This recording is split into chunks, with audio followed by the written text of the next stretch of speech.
Shooters Connection offers products for competition shooters by competition shooters. With over 80 years of combined competition shooting experience, Shooters Connection is staffed by master and grandmaster shooters who live the shooting sports every day.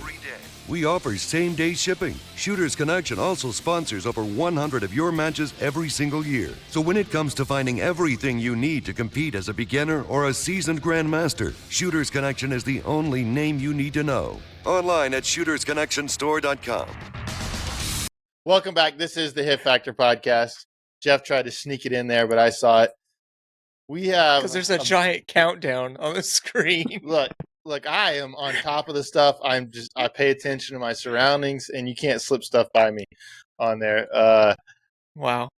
We do have special guests. We have Patient Zero from Area 8. If you have had any sort of gastrointestinal issues after your Area 8 championship, he's the man to talk to. Mr. Potato. And the one and only Jay Beal, who we woke up from his nap, but he graciously he came on to join us last minute on the podcast. It's always great to have him, and Mr. Jeff Cawthon, and myself, Jeremy. So Area 8, you did shoot. Well, wait, hold on. We can't get into Area 8 because we do have a question from our Patreon group about Poptarts. And what is a proper Pop-Tart? Is there a proper way to eat a Pop-Tart? Is it okay to eat Pop-Tarts after like you're like 20? Like is there an age cutoff for like Pop-Tarts? Yeah, probably not so much there. Jeff, do you have special thoughts on like the Pop-Tart, like the go-to Pop-Tart? I know you have thoughts on Pop-Tarts. Like we know that. Yeah. So different phases of my life, I've had different, like been into different flavors of Pop-Tarts. In college, it was the chocolate Pop-Tarts, fudge Pop-Tarts. And wrong. The best way to eat them is on a plate with lots of butter, and then you put it in the microwave, and so it's completely soaked in butter. So that's my favorite way to eat them. It's like Also, you figured out layers of wrongness. Yeah, you start wrong and then you make it wronger. Keep going. I want to see how wrong you can be. Yeah, it's not surprising, but a wrong way. Yeah, I don't think there's a wrong way. On that, you might be right. Pop-Tarts, but if there is a wrong way, you've invented it. Because if you're in a hurry, you could just open up the packet. You can eat them. If you've got a toaster, you hit the toaster. Also solid. If you've got a microwave and some time and an awesome, like a show or a movie, and you want to sit and eat it with a fork, and you put them on a plate, you put a whole bunch of butter on them, and you nuke them. Is the butter on the top? Is the butter on the top of the frosting? Okay. It's on top of the frosting. It's not underneath. It's completely melted in. It's not sitting on there. You put the butter on, and then you nuke it. It's completely melted. I was envisioning, more or less, I was imagining that there was a plate with molten butter and a ever increasingly soggy Pop-Tart sort of dissolving into it. And that this was your college snack. No, this is his snack yesterday. No, I haven't had done a butter one in a while, though I would. It's not convenient right now. But yeah, so in college strawberry or s'mores not the correct answer? Strawberry is probably like number 3 for me. Oh gosh. Oh. And s'mores don't even rate? Nah, I don't think so. Or cookies and cream. You know they have cookies and cream now, right? I've not had that. It's an Oreo Pop-Tart. Right. No, I haven't tried that one. Just eat an Oreo. Put some butter. It's a Pop-Tart. It's breakfast. Okay.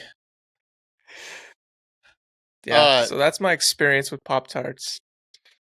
And they're also probably responsible for, the reason that I weigh 190 and not 170. When's your last Pop-Tart experience? I don't know, probably like 2 weeks ago.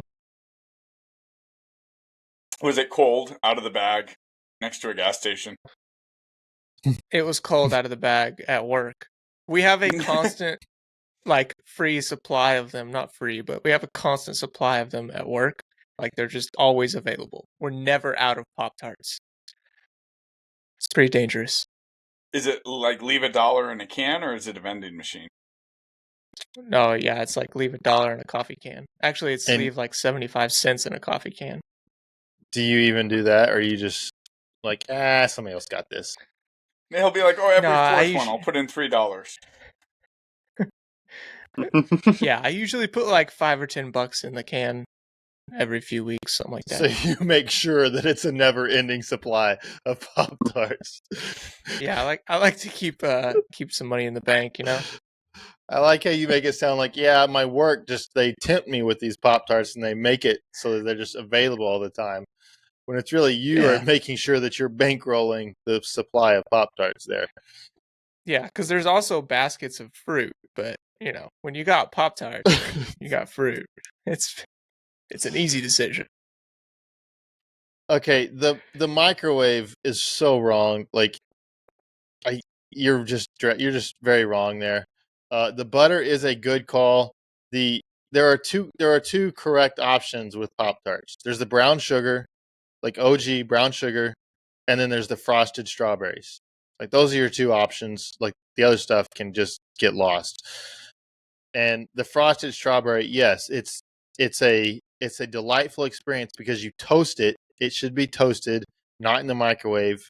Toasting is the proper way to do it. After it has been toasted, you spread a light spread of salted butter on the back. Wow. And then that kind of melts in, and you've got the option of if you want frosting down or you want butter down, which one you want to meet your tongue first. You get to choose at that point. It's just kind of what mood you're in, but you got the option to go either way. Don't you scald the top of your mouth on molten frosting if you go butter side first?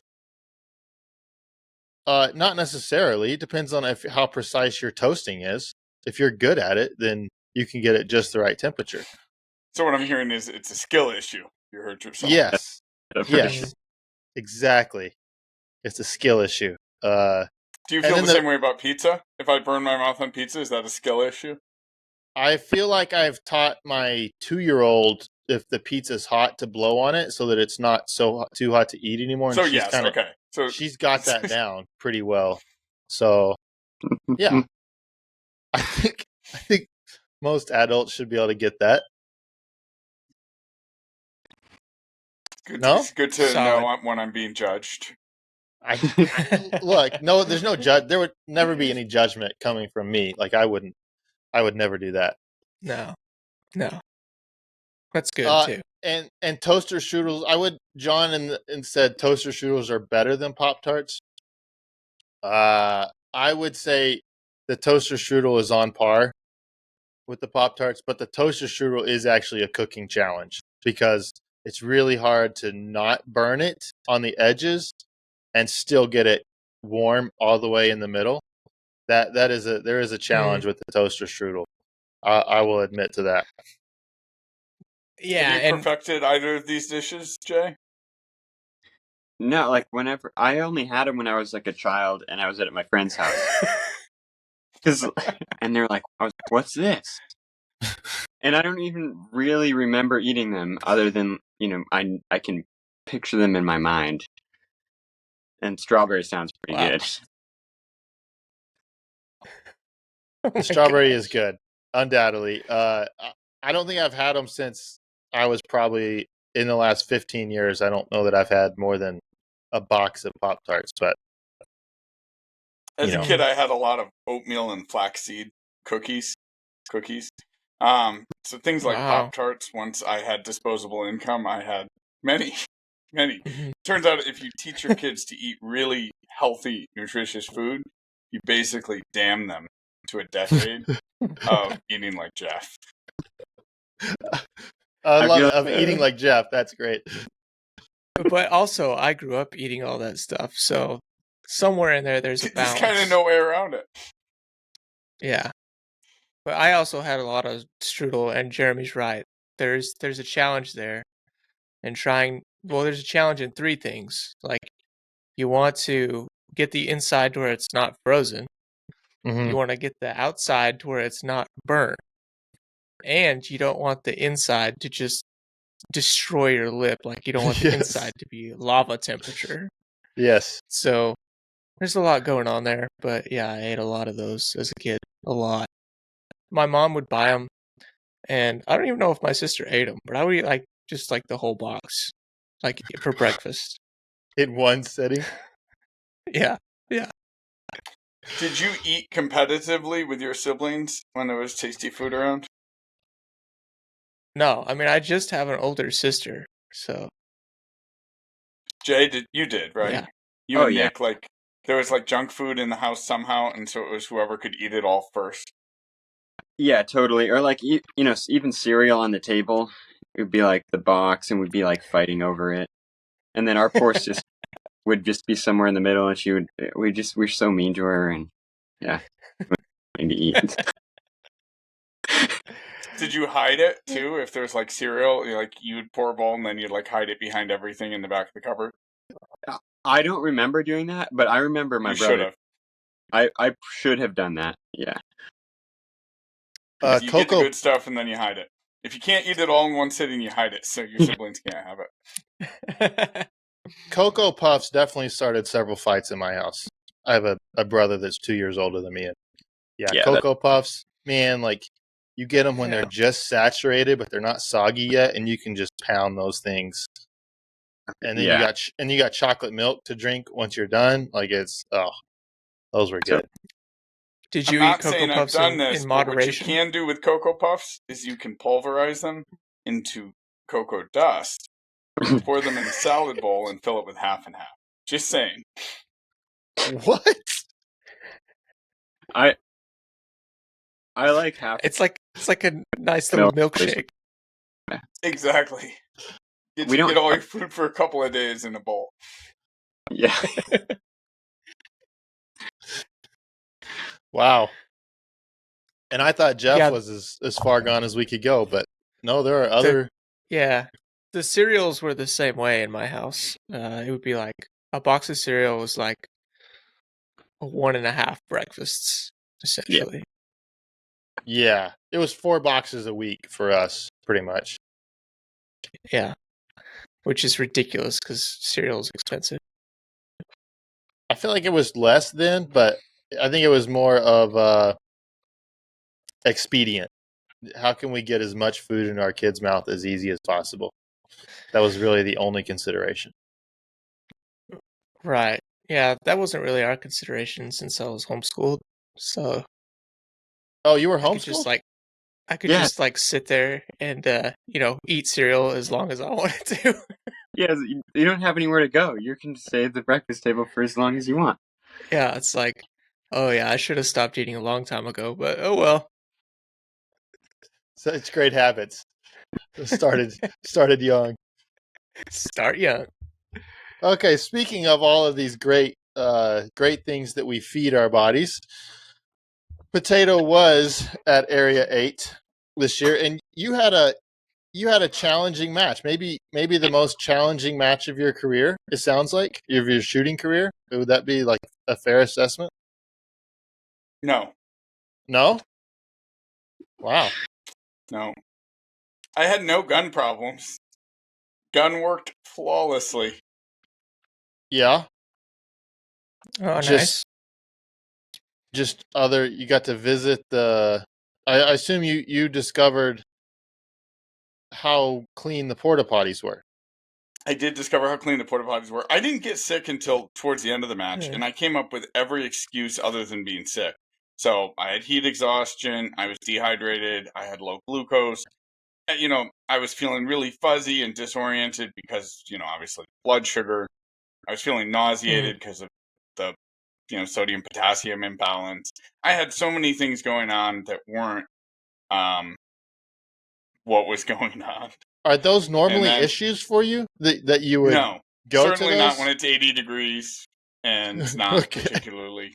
But so in my defense, I was sick enough that I was no longer making good decisions, including about recognizing that I was sick. And I was staying and traveling with a buddy of mine who's a physician's assistant who was sick with the same thing. and who came up with the same stupid theories. PAs, nurse practitioners, they don't know anything. You got to get a real doctor. Mid-levels know everything. Doctors know nothing because they don't deal with patients anymore. I know your wife's a mid-level, so you're making a joke, but mid-levels are like my jam. I only want to talk to mid-levels. Keep me away from the MDs. They don't know how to treat people. But yes, we didn't realize we were sick, and then we went to a horrible chain Mexican restaurant. Oh, no. And people were eating and drinking. I couldn't eat. I didn't feel hungry because I was so dehydrated. And so I had a strawberry lemonade and, 4 or 5 tortilla chips. And then I had like the saddest event outside a chain Mexican restaurant ever. Because most people who have that series of events have had a really happy time for the last couple of hours, right? Like, there's a couple of pitchers of margaritas to contribute to my exploits. But no, I did it without the margaritas, without the good times. I returned. I was that sad person outside the chain Mexican restaurant in a strip mall in Pennsylvania, puking his guts out, trying to get as far away from people as I could. I had about 3 seconds of warning. So I sort of half sprinted about 10 yards away and found a patch of grass where I wouldn't get hit with the backsplash. Hopped in the car to, head back to our Airbnb. We made it about 2 miles down the road, and my buddy who was traveling with me is like, we got to stop now. And none of us could figure out how to unlock he was in the back seat, how to unlock the back seat, because, of course, the guy who's driving the car has kids. Oh, no. No, he made it out. out. I don't know.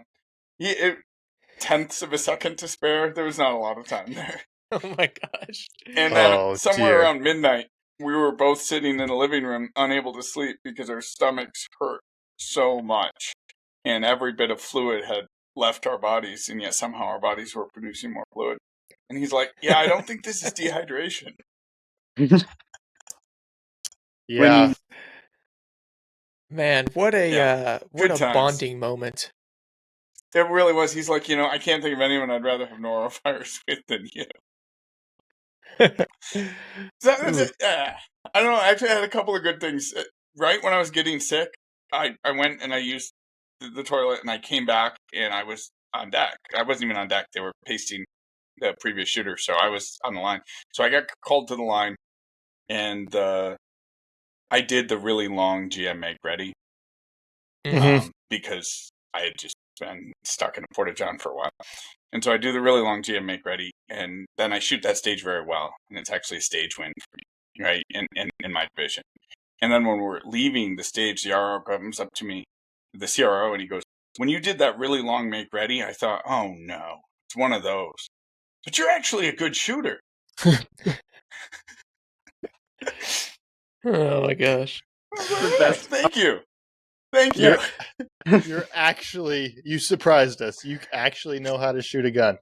Well, because I did the 2-minute make ready, because I really had to sort of drag myself back onto, now I'm going to run around with a gun and try and shoot targets. Good times. So honestly, my match I wonder what he meant by that at all. Just my life did. Yeah. So, like, how much do you think it affected your overall finish in the match? 0%.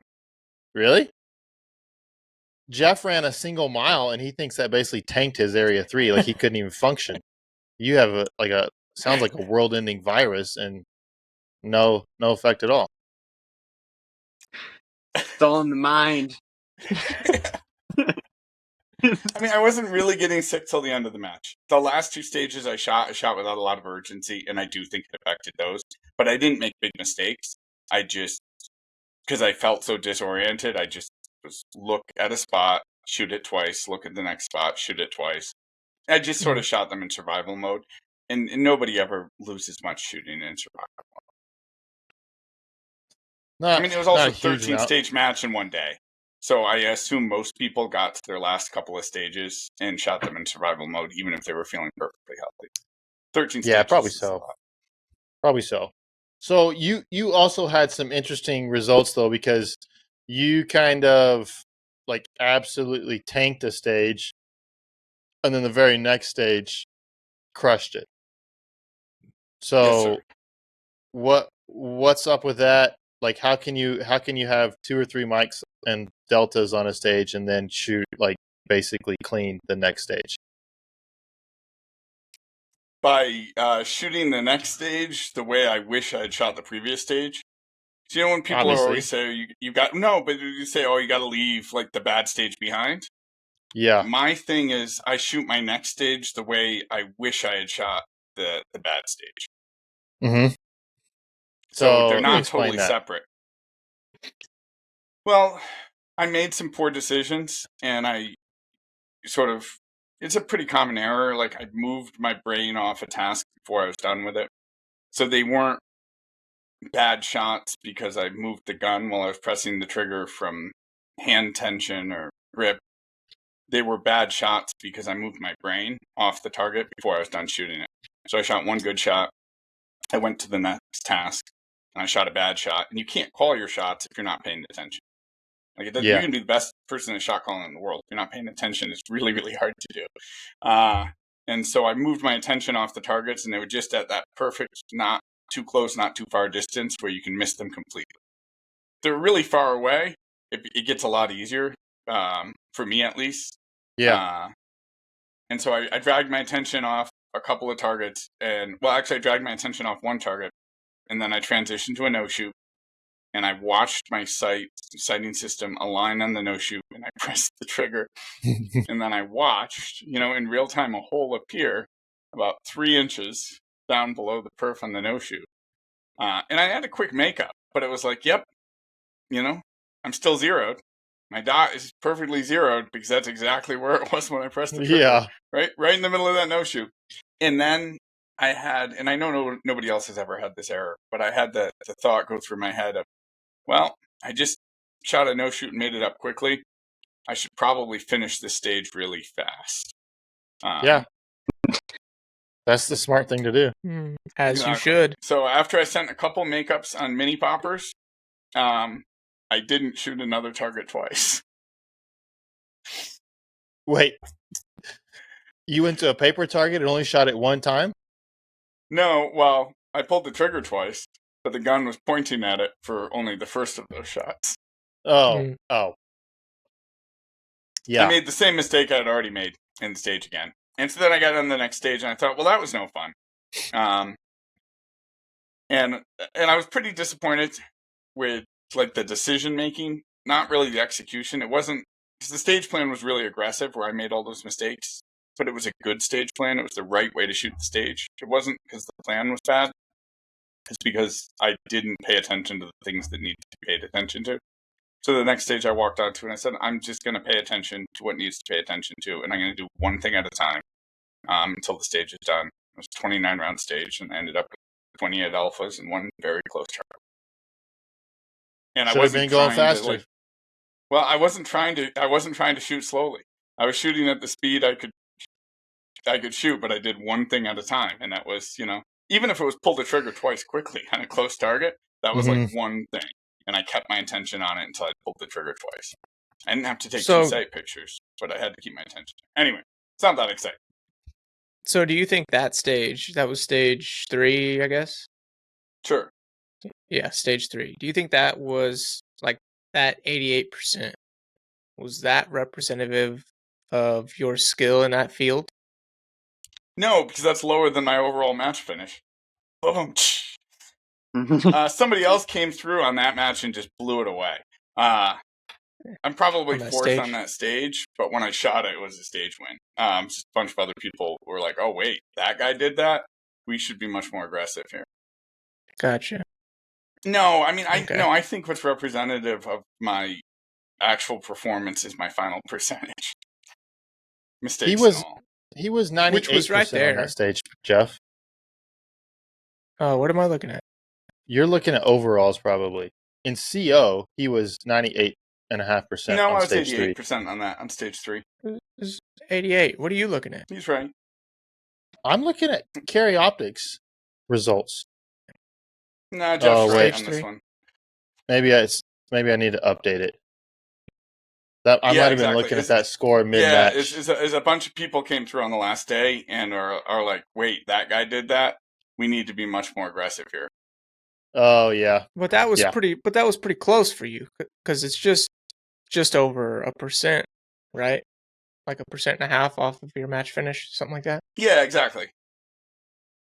Yeah. If I had shot that on every stage, I would have been 95% on the match. Yeah. Yeah, Potato, I think you and I our shooting issues are probably very similar. One of the hardest things in the world for me is to accept that targets take time. I'm good at taking defeat at this point. But accepting that like targets take time, like it takes time to pull the trigger, it takes time for it to recoil, it takes time to pull the trigger a second time. Even on like the 5-yard open targets, like if I will just accept, hey, I can't just get a flash sight picture and just go. Like it still takes time, even though it's very little time. Just accepting that there's time there. Usually everything's a lot better if I can do that. It's just hard to do that. I don't know why, but it's hard to do that. I agree completely. For me, when I think of time, I think of attention. Because I want to be able to round edges that can't be rounded. That if you don't pay attention to certain things, you just can't get a repeatable result. Certain things just take a minimum level of attention, no matter how fast you do. Yep. And if you don't pay attention to them, you're not in control of the result.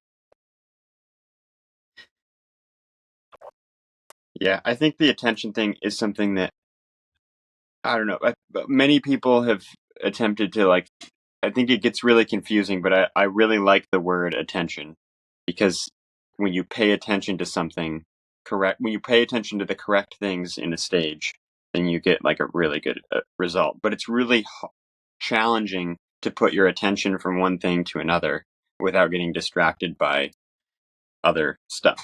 Like you just look at the whole target and you don't put your attention to the center. And then you draw your attention away before you're done or whatever. And I get the same thing on like the further targets. It's way easier because you know that you like when the target's further away, you put your attention more specifically there because you know that the target is further away. When in reality, like what would be great is if we didn't factor distance at all. We just were like, we just bounced our attention around neatly and then shot whatever was appropriate. Maybe that's what we should try to do. Yeah. Well, yeah. I think you kind of bring up an interesting thing that I hadn't thought about. Just the distractions that happen during a stage. Because your walkthrough, like your visualizations, you get through all those, like they're perfect. There's no like your attention's all exactly what it needs to be.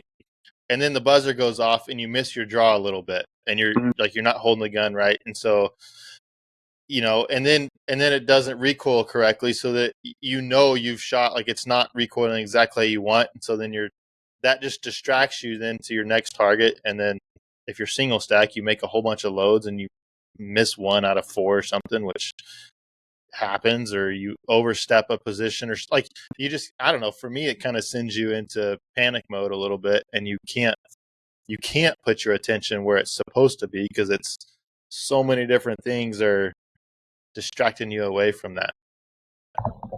Yeah, it just pulls your attention off. And so I don't think anyone necessarily knows what the answer is, but I think that really good people are much better. And you guys have talked about this before. Like they make a little mistake and then they hide it really quick. Mm-hmm. But they still make all that. Like I think we all still make the same mistakes.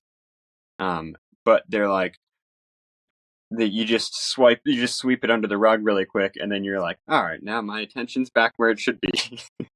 Yeah. But it's so hard to do that because it can make you tense then. So if you miss your draw or whatever, then you start to tense up. You're like, okay, well now I need to start going faster or whatever it is, or So a couple stages, 2 stages before my pretty rough stage, I ran into a position, and on entry, I pulled the trigger, and I was aware that the bullet had gone at least partially through the wooden upright into a target. And I had like the momentary, like intrusive thought of, well, I hope it's not a full diameter hit, right? Because I'm like running through this position. I hope it's not a full diameter hit. And so I shot the rest of the stage with no interruption. So I didn't compound the error. I didn't try and go any faster. I paid attention to the right things. I shot the rest of the stage completely appropriately.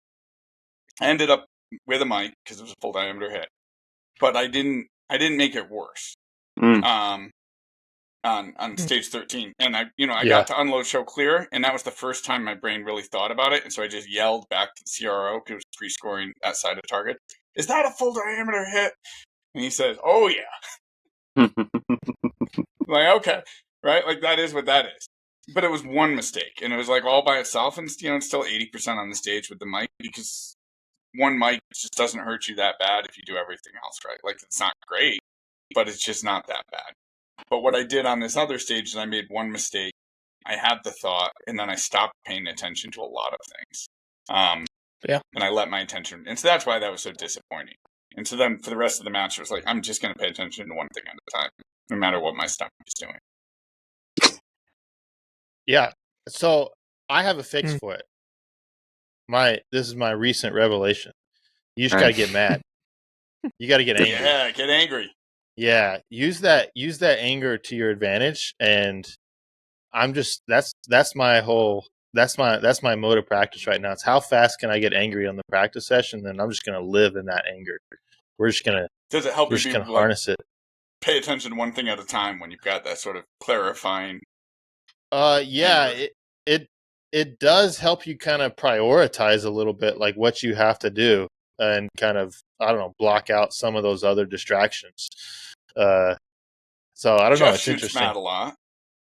Yeah, I think in his head, he's like a permanent underdog, right? He's just constantly angry. Like, that's just he's just ready to yell at anybody at a drop of a hat for anything. I mean, in fairness, anybody or you? I think it's anybody. Yeah, I mean, I've seen it come out several times. Always Jeremy, but there's been cases with other people. But yeah, I mean, I have shot frustrated. I don't know if I want to say like angry, but I've shot very frustrated a couple of times, and it is strange how it allows you to kind of tunnel vision in. It's like, I don't know, it's really strange, but it does allow you. It lends an amount of focus that's hard to replicate without that emotion. So, I don't know. That's kind of what I was trying to do with the smelling salts, right? It's like, bam, try to get like kind of make yourself mad. That feeling. Yeah, I mean, that when I see people do it in like powerlifting meets and stuff, that's kind of what I imagined that it was like, because they're getting that kind of rage going and then going in powerlifting. You know what they also do in powerlifting?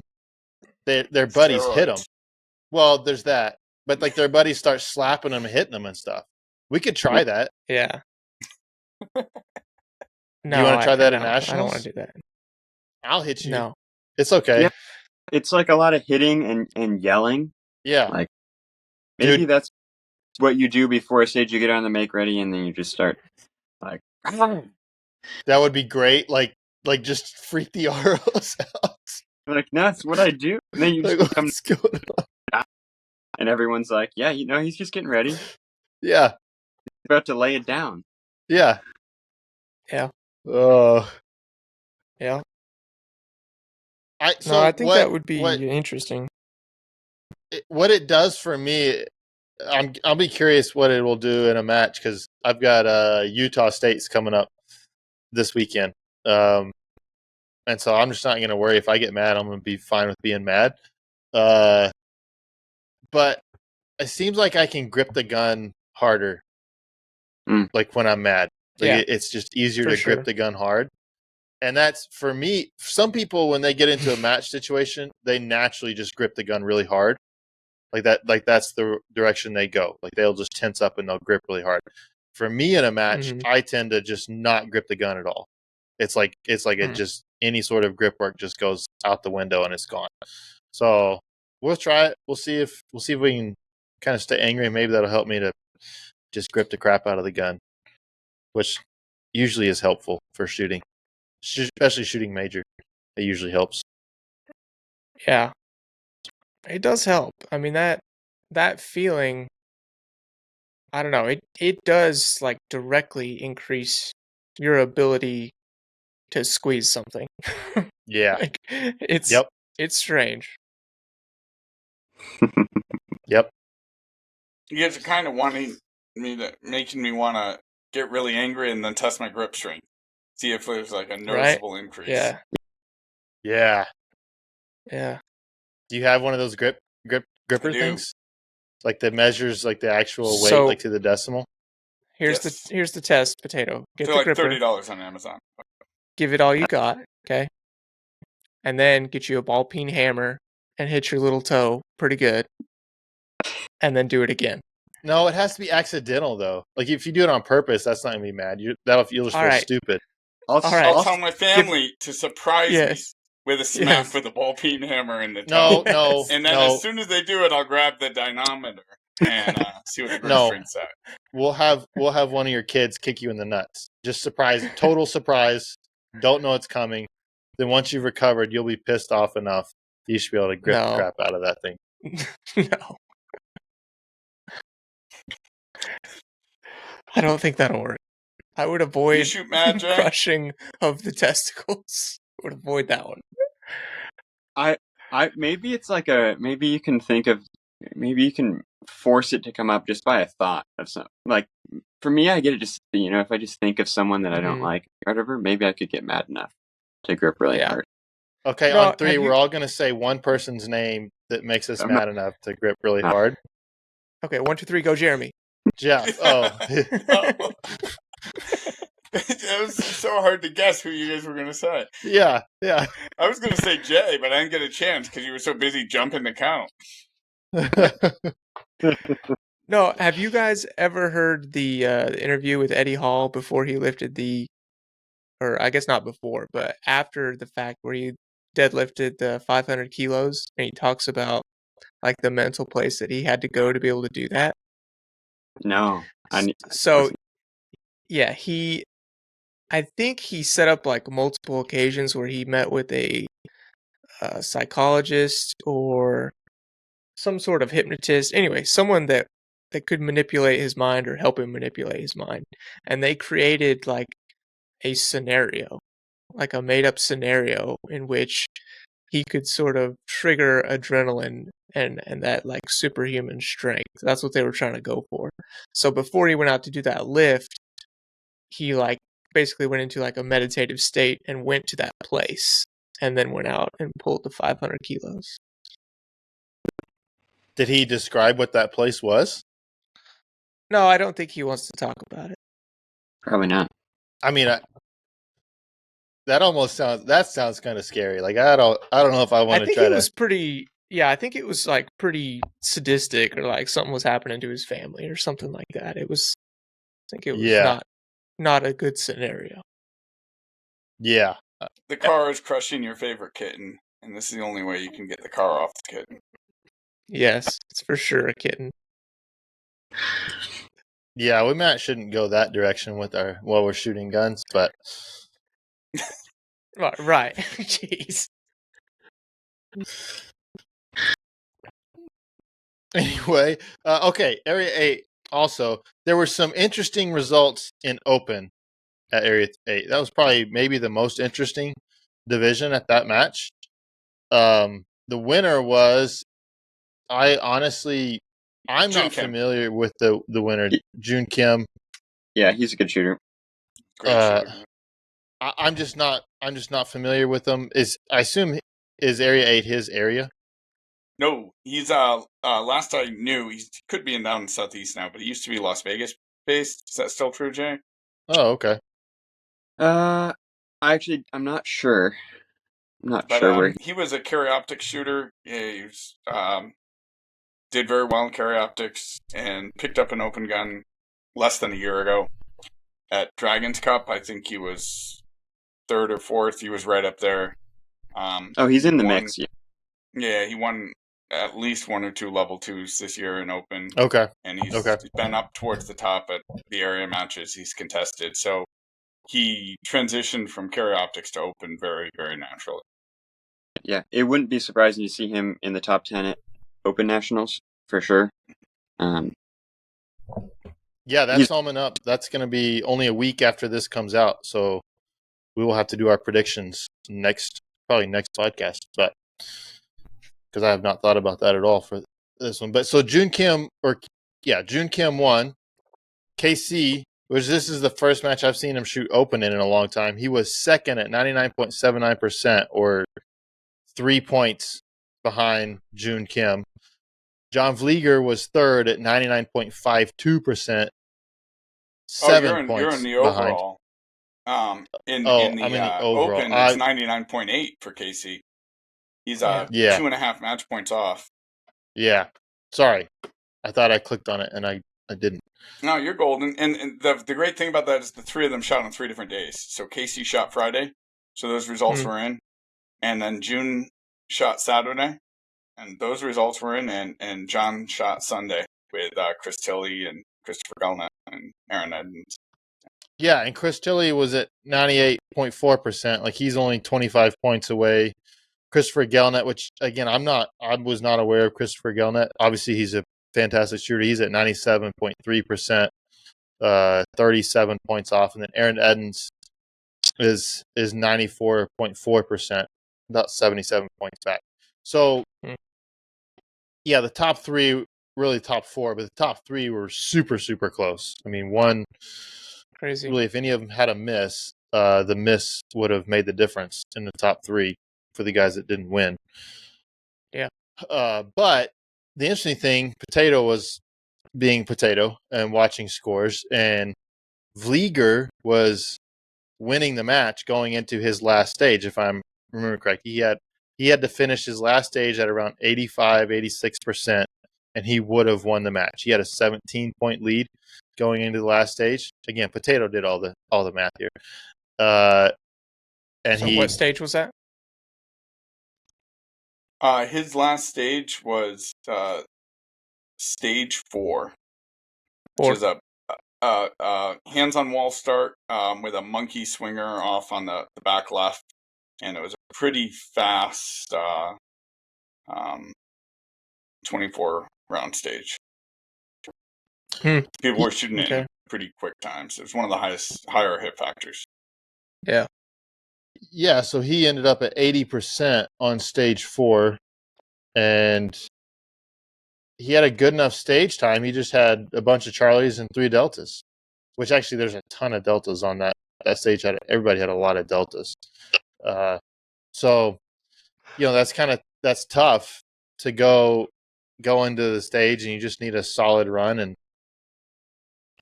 not get solid enough there. And in fairness to him, the only way to be competitive on it was to be very aggressive, because you activated far away from the swinger. You activated from the first position. You had to pick up some targets and then come up to one of the monkey swingers where the presentation sort of has 2 basic modes and it alternates on either side, and it's available on both sides. So you had to activate, shoot a bunch of things, and then show up and deal with a swinger that you don't really know where it is and how it will present. Yeah. So the people who knocked that one out of the park, they hit that position and it was just coming out on the kind presentation.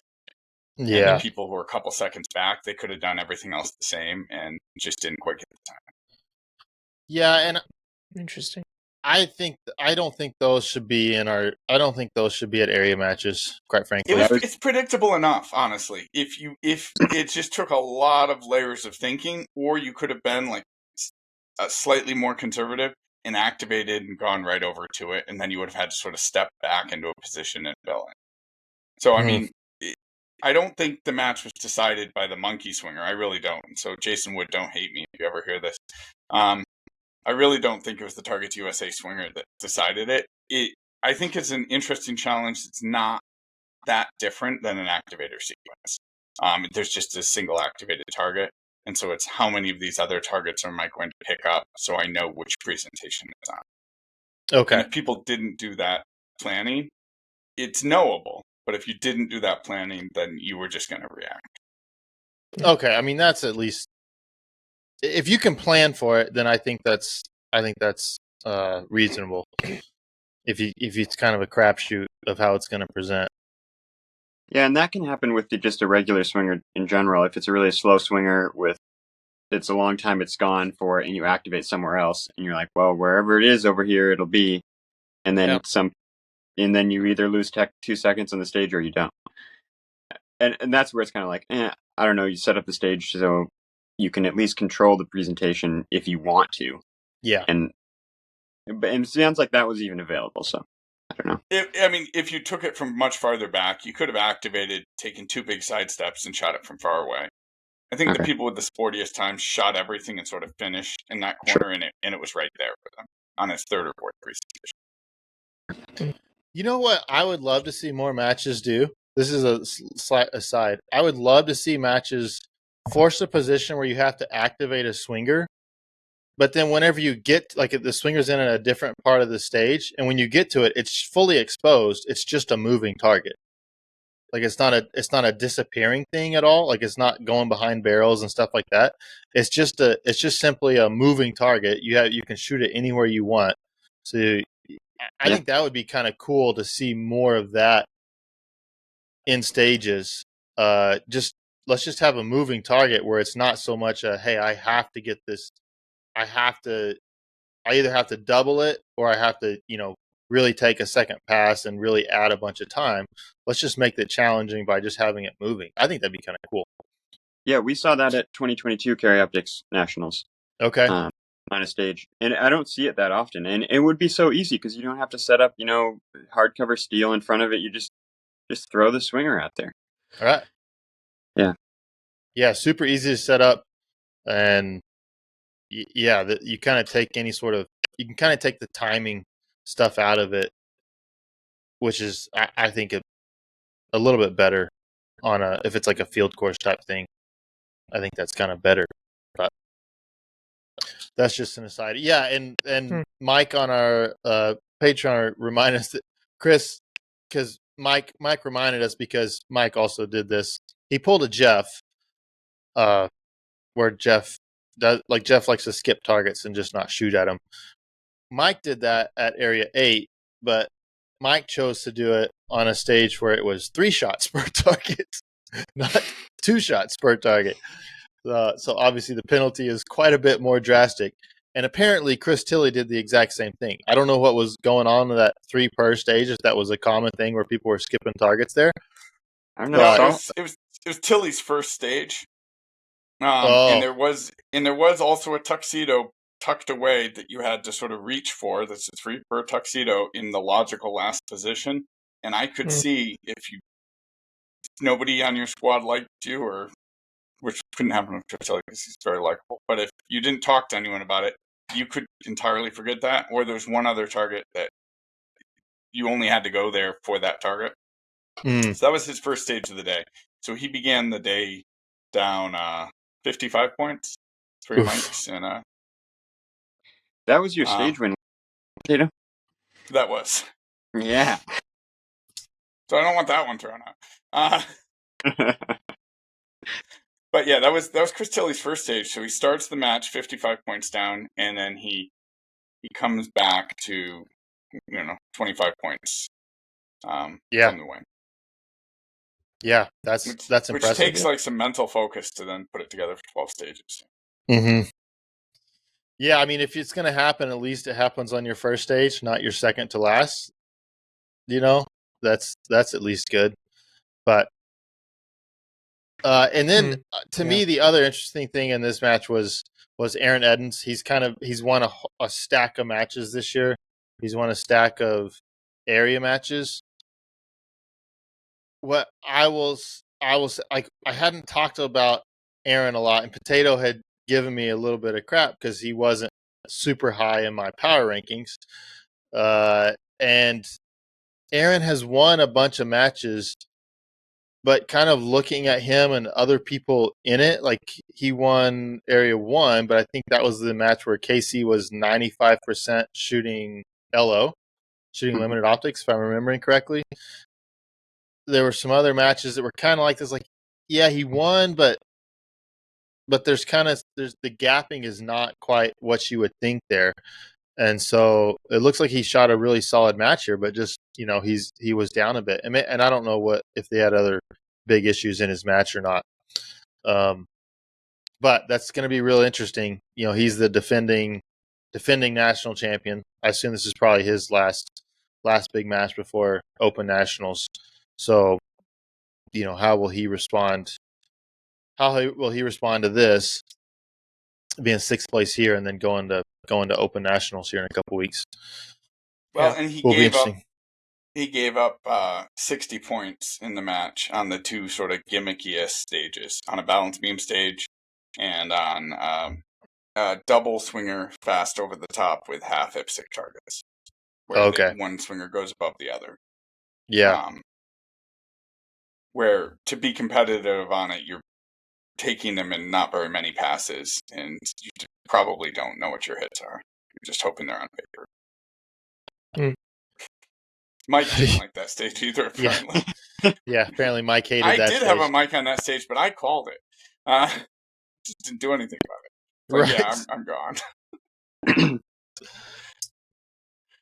So if there's 60 points there, that bumps him up and puts him really close if we're playing the IPSC game. So, but you're right that I rate him very highly, but who has he been shooting against versus this is the last big major before Open Nationals, and so you have a lot of people who wanted to come out and sort of see where they're at, I think. Yeah, it's really hard nowadays. There's so many divisions, the talent's spread out so wide. It's really hard. Even area matches, you almost kind of have like a division where it seems like we'll have quite a bit of heat, and then the other divisions are all just, there's maybe one or two horses, but you're just not seeing a lot of divisions with heat. You have to really know what you're looking for in results to kind of gauge who's doing well. And I really wish it wasn't that way. Yeah. But yeah. Oh well. Yeah, for sure. You see that Joey finished ahead of all limited optics and carry optics shooters? As he has at many area matches this year. Mm-hmm. Yeah, but limited optics has been picking up more heat as of late. But, I mean, significantly higher in the overall than the winner of, which was Shane Coley, in limited optics. I'm looking at that right. Yeah, he won limited optics. And Joey finished at 90% in the overall, 90.3, and Shane finished at 86.7. Yeah. So if you look at something a little bit interesting, if you look at the points percentage too for both the open and limited shooters, they're going to trend a little bit lower than you would expect. And that tells you a little bit something of the character of the match. Yeah. That major was rewarded a lot. I mean, we saw that at Buckeye this spring. Yeah, where major, if you set up enough partials where people are happy to take two Charlies, then you create a lot of stuff. But they're not difficult to make shots. They're just high risk Charlies.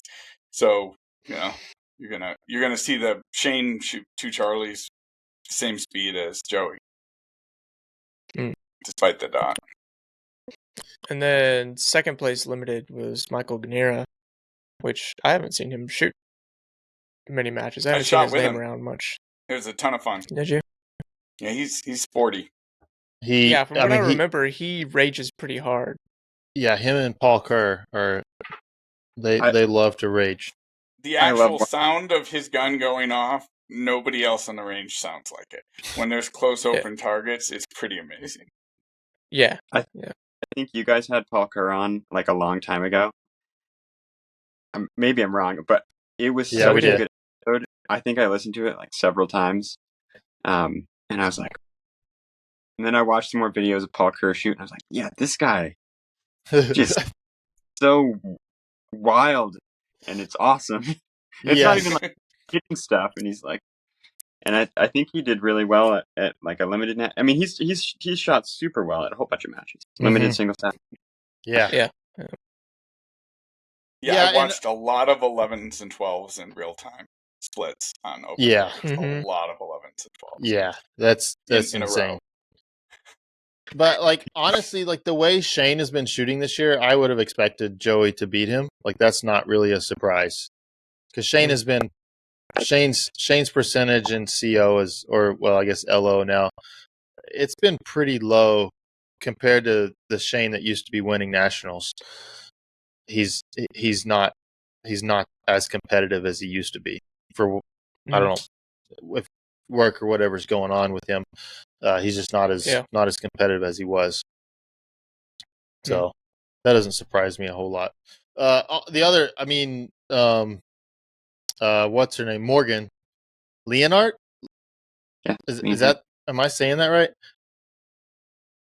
So when she finished shooting, she technically had beaten Luke Cow for CO, but they were. She was ahead by 65 10,000ths. Yes. Okay. Listen to that. 65 10,000ths. Practice score had them both at 100%. Like there was not a percentage difference. But you're 65. Okay, so you're down to the third decimal place to be able to differentiate their scores, and then score compression. Somebody else wins a stage, and she ends up second. Very, very, very, very close. So that was crazy from a. Oh, I'm sorry. She wasn't second. I'm sorry. Well, at the end of day 2. So at the end of day 1, she's first. End of day 2, Luke is now winning. Nobody beat him on day 2, and she's now second. And then day 3, 3 people came in ahead of both her and Luke. Yeah. But for 24 hours, she was leading the Karyoptics match, which is pretty amazing. Yeah, it is. Yeah. Damn. She's a new member of Team Glock as well. Correct. It's the Team Glock percentage bump that we all know about. Is that a thing? Yep. Yeah, has to be. Well, and she was registered in the match in Open because she's going to shoot Open for Glock in 2 weeks, and then switch back to Karyoptics. That will be fun to watch. I mean, probably just shooting with her CO gun, right? No, shooting with a Glock.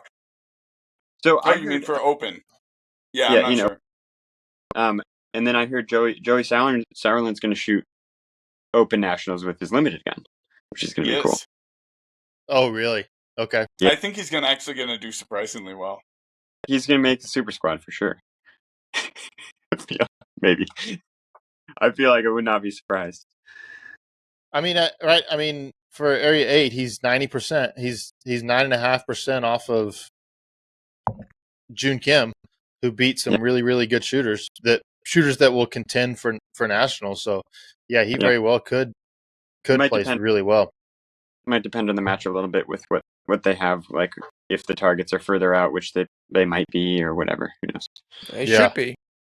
Well, it's at CMP though, so for a lot of those bays, they're not going to be that far. True. They don't have a ton of space. So yeah, good for her. And Potato now is on a 0 match streak of not getting beat by a girl. That's gotta start over again. It's been 0 days since I was last beat by a girl. Yeah.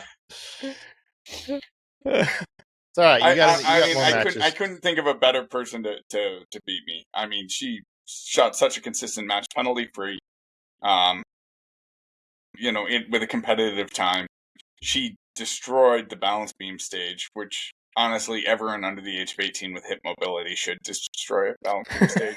Those of us over the age of 40 without hip mobility, we struggle. Yeah. If you've ever seen a drunken penguin fall off a plank, yeah. That was my stage.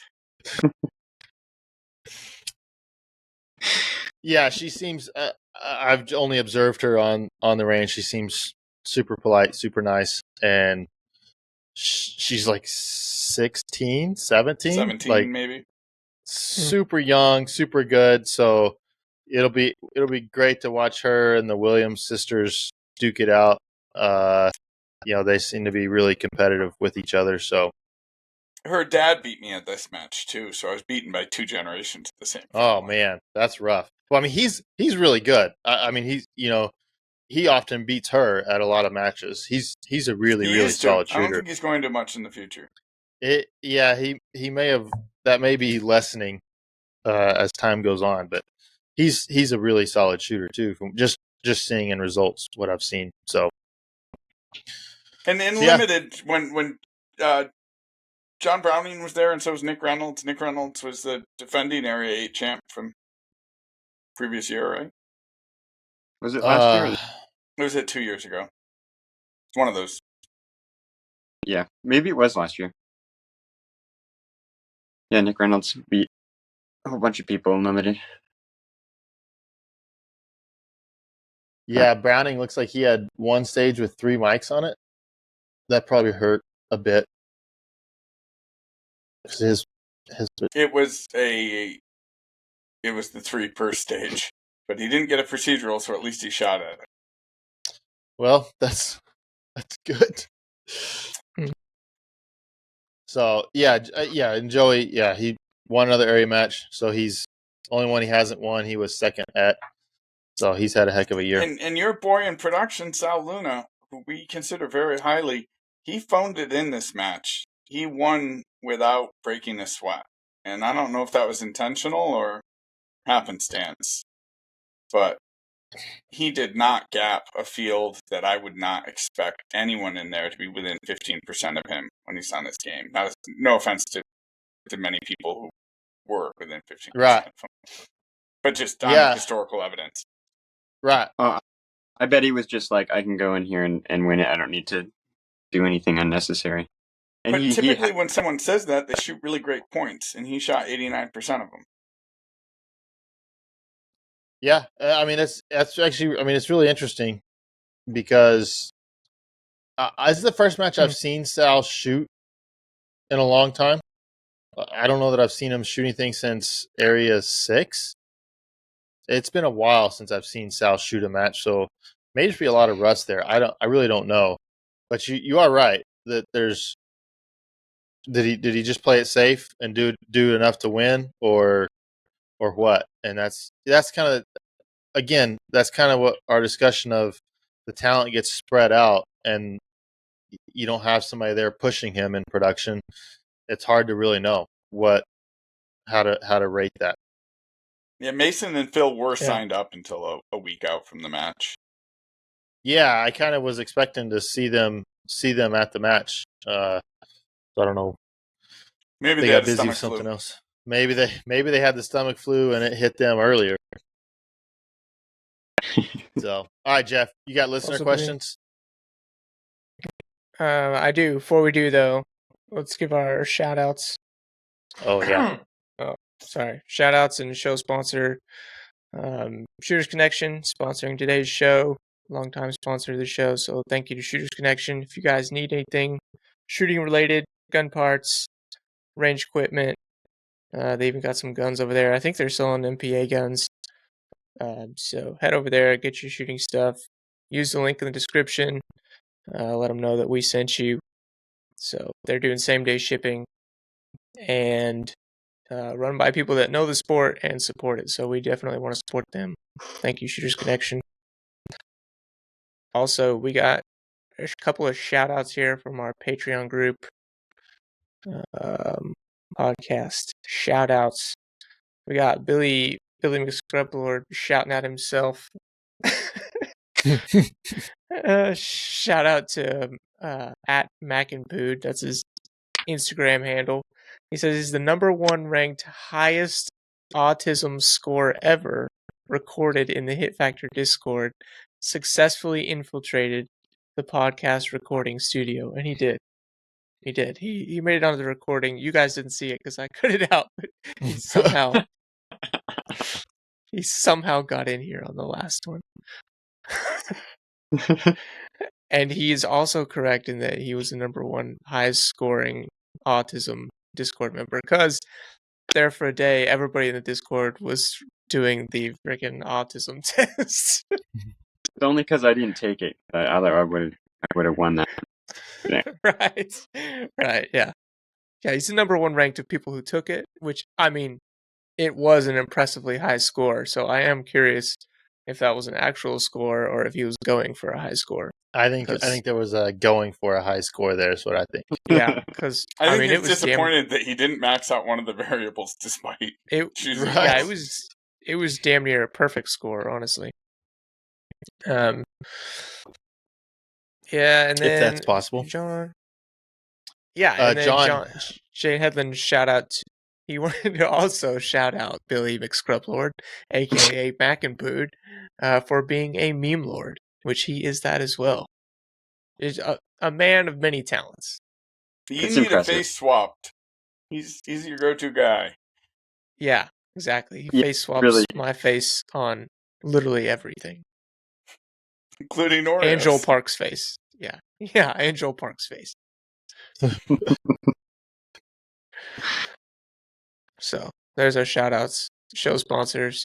Thank you guys. Thank you all for supporting the show. We do appreciate it. Helps us do some cool stuff. All right, so we got time for like a question. Do it. Let me pick a best one here. All right, I like this one. Here we go. Y'all ready? Yep. And we'll all answer this one. So we'll go. We'll let Jeremy answer first, then Jay and Potato. Okay. All right. Neither my grip, trigger control, stage plan, nor draw is holding me back. My problem is that I just don't hold steady. I've listened to every hit factor and half of them twice. I don't think the topic of sight steadiness and how to improve has ever come up. What exercise improves one's ability to hold the gun steady on target and in transitions? So, yeah, what are your thoughts on that question and answer to the question? Jeremy, go. Well, I mean, this question probably came in before the last couple episodes because we did talk about it, at least on the last episode, because it is an issue for me. It just holding the gun steady through the trigger press and through recoil. And if I had a fix, like, hey, do this and it will fix it, I would be happy to give that. I don't have that fix because that's still an issue for me. We talked about it a little bit earlier today that when it works well for me is somewhat just accepting that it takes time, like accepting that each target takes a certain amount of time, and just not trying to just get through it as fast as possible. That sometimes helps for me. I wish I had, honestly, I do wish I had more. Like there's obviously there's drills you can do. You can set up and do doubles drills or something like that. Dot drills can help with it.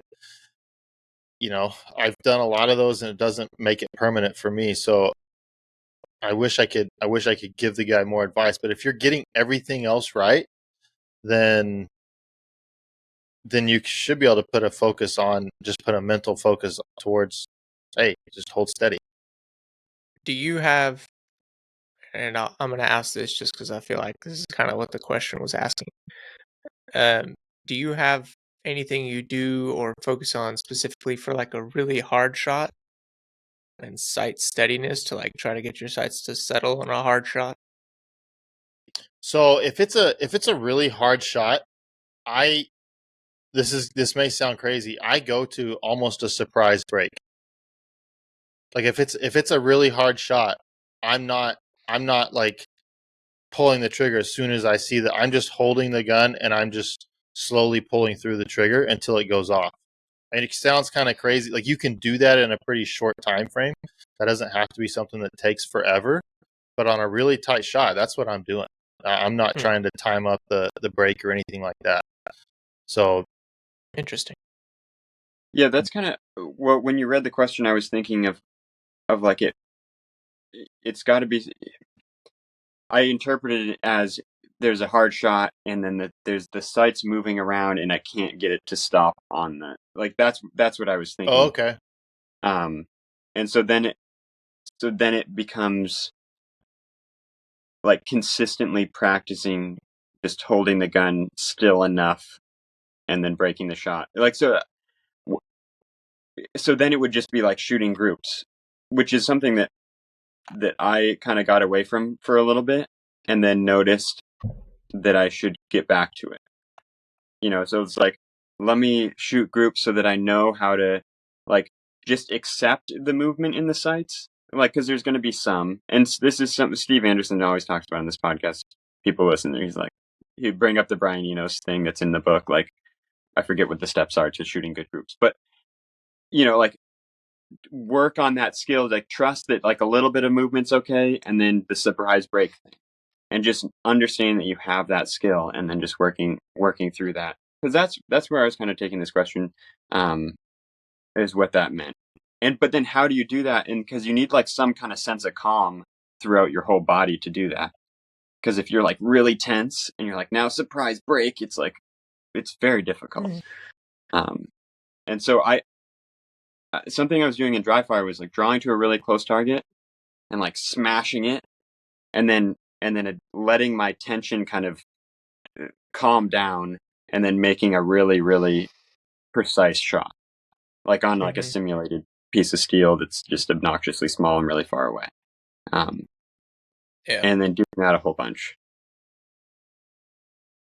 Yeah. So in light of Jay may be interpreting that question way better than what I was interpreting it. Maybe I was just reading my own issues into it. Just like can't hold steady on a hard target. Obviously, I don't know the guy's age or anything like that. There could be an issue of just core strength, muscle strength. I just because I really don't know. So like if there's a core issue, then maybe some core exercises could be really helpful to you from that. And then you somewhat have to accept the wobble. Like if it's a really tight shot, you're going, when I say I go to a surprise break, like if I have a 50-yard target, I am going to go to that knowing that I may have to shoot more than 2. I'm going to go for a surprise break on my first 2 shots, and I will call those either on or off the target and fire more shots if necessary. So you go to a surprise break, and it really becomes just calling it where it lifts and accepting that, hey, if the shot's that hard, I may have to shoot again. Okay. You guys have much more sophisticated thinking than me. So, and I'm not to dismiss your question, Brad, which is how I read how you've written your name, but I don't think all of those other things aren't holding you back too. I'm sure they're all holding you back too. Mm-hmm. Like I'm a big believer that like nobody's ever done with anything in this. Like every time you solve a problem, you're like, oh, good, now I've got more accuracy than I need in this game. And you do a bunch of other stuff, then that thing deteriorates, or it's just out of balance with the other stuff. So I'm sure the other things are holding you back too. But sight steadiness is interesting to me because I don't have a lot of insight on that because I have so many problems, and that's not one of them. It's that I'm very good at hitting things, iron sights or red dot. If all I want to do is hit the thing, I hit the thing. My problem is I try and stack other things, like hit the thing and immediately transition. Hit the thing quickly twice. Hit the thing while moving, like hit the thing and then transition to an activated target. So I stack other things on top of it. But like Jeremy, if all I need to do is hit the thing, then my body automatically slows down enough if it's important to me and I hit it. And so I don't know how to develop that skill because that's a skill I came to practical shooting with. I didn't come to practical shooting with shooting things efficiently. I came to practical shooting with like hitting things when I wanted to hit them. And I did a lot of group shooting, and I even did a season of Bullseye, 22 Bullseye, old NRA Bullseye. Oof. And it's, I wasn't great at it, but it's great for, exactly, shooting iron sights, what it looks like to hit the thing. And how much of a little figure 8 your hands can be doing. and you know you're stacking shots despite what the sights are doing. So if it's the sights are moving, there's acceptable wobble zone, like, you know, there's acceptable movement. And if you have tremors or you have like a neuromuscular condition, then like what's acceptable will vary. And like, you know, if you're older or you've got other sort of, you know, bodily things going on, then your acceptable zone just changes. But up close, I don't need any sight steadiness. And in transition, I have no idea what my sights are doing. So I see in your question, how do you hold the gun steady in transition? If I'm transitioning correctly, I have no visual information from the gun. Because after I break the shot, all of my attention is on the next thing I'm shooting until I have sights to aim again. And so the time to shoot the next shot, again, I don't make this choice all the time. The time to shoot the next shot is once the sights have arrived. So the steadiness in transition, it can go away. Like the sights may as well not exist between targets. So again, maybe I'm just misinterpreting that. But if it's like the actual wobble, group shooting's great because you figure out, wow, like it can move this much, and I can aim at a paster at 20 yards, and they're all within an inch around that paster, and they're within an inch in a random order. And you're like, okay. Like with iron sights, like that much wobble doesn't affect like USPSA accuracy. Yeah. All right, you guys done? Depends what you say. Good. You got to answer it. Yeah. Yeah, I mean, like you just heard, there's so many different ways to answer this question. In the beginning, neither my grip, trigger control, or stage plan or draw are holding me back. So one thing that I would think, I'm just going to give a couple different things. Grip. You might be trying to grip the gun super hard, and you might be shaking it. So that might be something to play with. Maybe you're over gripping. Maybe it's just taking too much effort. Another thing could be breathing. Something I actually picked up from watching videos of Joey shoot, which was super interesting. In his videos, right before he engages an array in his videos, he has a very audible exhale. And so that might be something you mess with. Run real hard, exhale, shoot. That can help with steadiness. Another thing is something that Juanzek has been talking about a lot lately, which is his focus stuff. That is I have found that to be probably the most interesting thing for sight steadiness. So, and that's on transitions or long shots, is just like really trying to drive your attention into a specific spot on the target and not bringing your focus to that sight when it comes into the picture, because that's when I'll waver a lot. It's like I'm in a transition, I'm looking where I want the gun to go, but as soon as I see the gun, my attention focuses to the gun, and then it's like I can't get it to stop on the target. You should try red dots. It's like that, only 10 times worse, because they're bright and shiny. So keeping that focus on the target really helps steady that sight and make it go where you want it to. And I have found that to be very helpful lately on long shots and transitions. Transitions a lot, like unbelievable. So those would probably be my top things to that question. Yeah, without seeing a video of this person shoot, like I'm sure we could watch a video and then be like, oh, okay, well, no, you have like 10 other things you should prioritize first. Or maybe that's not the case, but you know, it's hard to answer a question like that for sure. Yeah. I kind of want to ask them, and presumably they listen because they've listened to all of them, what they mean by sight steadiness. Because that also, I think they have a technical sense of that. And anytime we use technical language, any two people have different understandings. It's like focus, right? Like why we get, when some people say focus, they mean like how their eyes are converging. Some people mean where their focal depth is. Some people mean what they're thinking about. Some people think what they're paying attention to. So I don't know what anybody means when they say focus. That's why I think Juanzek started saying vision focus to differentiate from all these other focuses. Yeah. Oh, that stuff is pretty.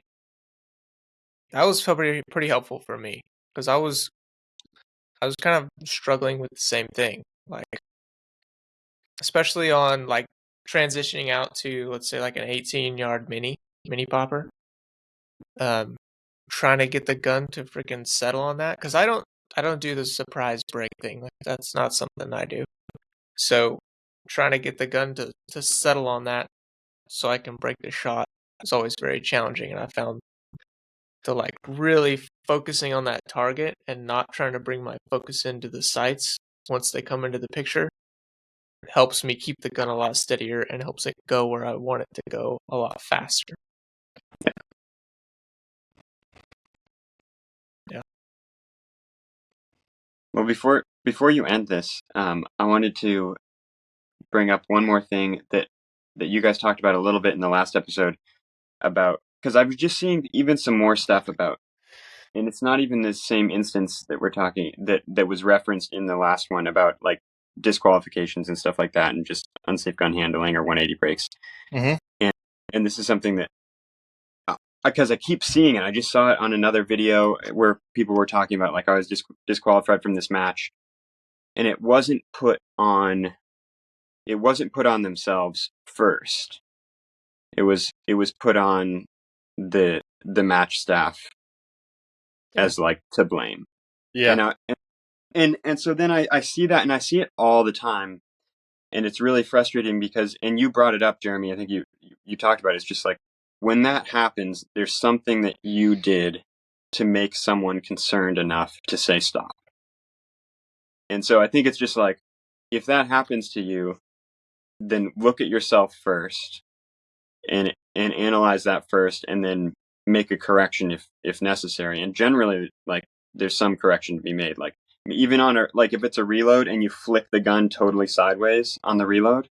Yeah. Like, if that, because most people do that a little bit. And I was just even watching my own video in dry fire, and I was like, that's a pretty good flick. Like, if I'm going to reload in that direction, I should turn my shoulders and then smash the button so that it doesn't like a noticeable flick in that direction or whatever it is.